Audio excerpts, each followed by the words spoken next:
ಮಲ್ಲಿಕಾರ್ಜುನ್ ಖರ್ಗೆ ಅವರು ಸಂವಿಧಾನ ಅಸಂವಿಧಾನ ಅಸಂವಿಧಾನ ಅಂತ ಬಡ್ಕೋತಾ ಇದ್ದಾರೆ.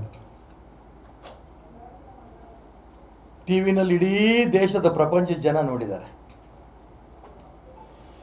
ಮುಸಲ್ಮಾನರ ಮೀಸಲಾತಿ ದೃಷ್ಟಿಯಿಂದ ಸಂವಿಧಾನವನ್ನು ಬದಲಾವಣೆ ನಾವು ಮಾಡಬೇಕಾಗತ್ತೆ.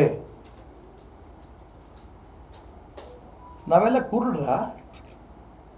ಇಡೀ ದೇಶ ಪ್ರಪಂಚ ಜನ ಕುರುಡ್ರ?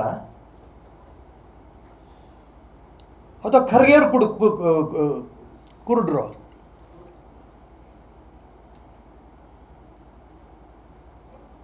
ಇವರಂತೂ ಬಿಡಿ ತಲೆ ಕೆಟ್ಟವನೇ ಡಿ ಕೆ ಶಿವಕುಮಾರ್. ನಂಗೆ ಹಂಗೆ ಹೇಳೇ ಇಲ್ಲ, ತೀರ್ಚಂತ ಪ್ರಯತ್ನ ನಡೆಸ್ತಾ ಇದ್ದಾರೆ. ಹಾಗಾಗಿ ಅವ್ರ ಬಗ್ಗೆ ನಾನು ಹೆಚ್ಚಿಗೆ ಮಾತಾಡೋಕ್ಕೆ ಹೋಗಲ್ಲ. ಇಂಥ ಸಂವಿಧಾನದ ಬಗ್ಗೆ ಬದಲಾವಣೆ ಮಾಡ್ತೀವಿ ಅಂತ ಹೇಳಂಥ ವ್ಯಕ್ತಿಗಳು, ಮುಸಲ್ಮಾನರು ಮೀಸಲಾತಿ ಕೊಟ್ಟು ಧರ್ಮಾಧಾರಿತ ರಾಜಕಾರಣವನ್ನು ಮಾಡೋಂಥ ಪ್ರಯತ್ನ ನಡೆಸಿ ಸಂವಿಧಾನಕ್ಕೆ ಅಪಮಾನ ಮಾಡುತ್ತವರು, ವಿಧಾನಸೌಧದಲ್ಲೇ ಕುಡುಕರ ರೀತಿ ಮಾತಾಡ್ತಾರಂಥ ಮಂತ್ರಿಗಳಂತ ಈ ಸರ್ಕಾರ ಯಾವುದೇ ಕಾರಣಕ್ಕೂ ಕರ್ನಾಟಕ ರಾಜ್ಯದಲ್ಲಿ ಇರಬಾರ್ದು.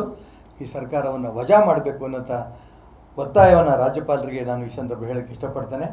ಬರುವಂಥ ದಿನಗಳಲ್ಲಿ ರಾಜ್ಯದ ಜನ ಈ ಮುಸಲ್ಮಾನರ ಸಂತೃಪ್ತಿ ಪಡಿಸೋ ದಿಕ್ಕಿನಲ್ಲಿ ತುಷ್ಟೀಕರಣದ ವ್ಯವಸ್ಥೆ ಏನು ಮಾಡ್ತಾ ಇದ್ದಾರೆ, ಸಂವಿಧಾನವನ್ನು ತಿದ್ದುಪಡಿ ಮಾಡೋಂಥ ಪ್ರಯತ್ನವನ್ನು ನಡೆಸ್ತೀವಿ ಅಂತ ಹೇಳ್ತಿದ್ದಾರೆ. ಇದ್ರ ಬಗ್ಗೆ ಇಡೀ ದೇಶ ಜನ ಜಾಗೃತಿಯಾಗಿದ್ದಾರೆ. ಎಲ್ಲ ಕಡೆಯೂ ಕೂಡ ನಡೆಯುವಂಥ ಚುನಾವಣೆಯಲ್ಲಿ ಕಾಂಗ್ರೆಸ್ ಸೋತು ಹೋಗ್ತಾ ಇದೆ.